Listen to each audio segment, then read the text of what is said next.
Good morning, this is Rosario Aurelius. Today I'm going to be sharing a poem with everybody since this is Friday, the day of Venus, and Venus rules things like the arts, inspiration, poetry. So let's start, shall we? This is an untitled poem at the moment.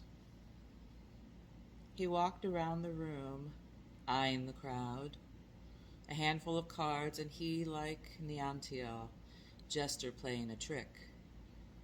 For the same card came out thrice, pentacles of 3, thrice drawn in the mystery of artifice.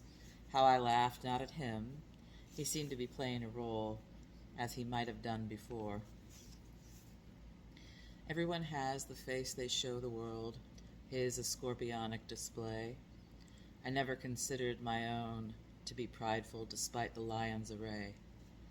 As Leo sits in the east, where my own Venus pierces the Aquarian veil in the west. He crossed his own orbit, whose times I lost count only to the notes I kept on my phone, remarking in my own shorthand what I also recollect of the mysteries of the tarot.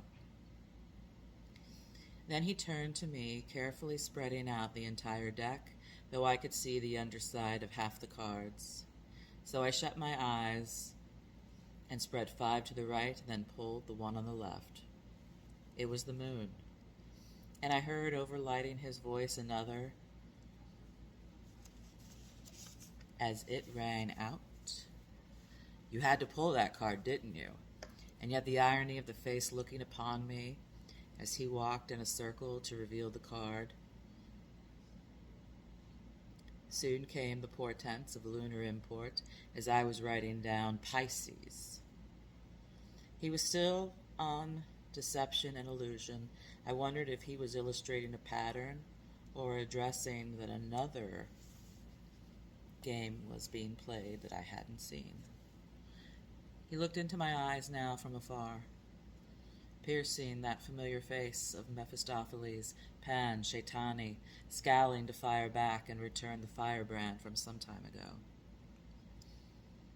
And in my eyes, still burning embers of flame, which was the deception, I wondered, the moment of attention as it carried on these long months, captured like a proof, etched in glass, or this moment.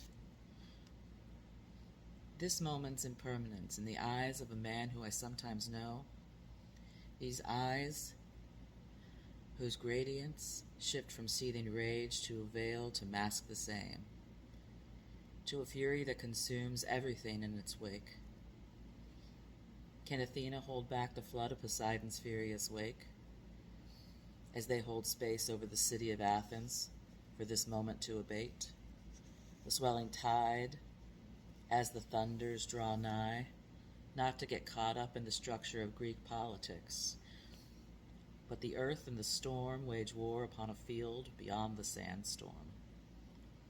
In the depths of Atlantean moon-drenched stones, the stones in the quarry that Pallas towers upon, as she extends herself in the long night, in the mirror beyond twilight.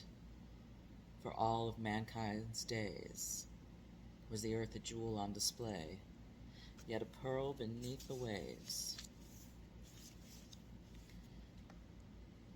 beneath the specter of Tiamat seas, beneath the path of the serpent's kiss, where the tunnels lead to the serpentine twist. Ouroboros eats his tail, but as Asclepios has always known, Leviathan rises as a bridge dressed in scales of purple and green, with the emerald sheen, whose feathers are serpentine, beyond the gates of Atlantis and the old Aquarian palace of the water sublime.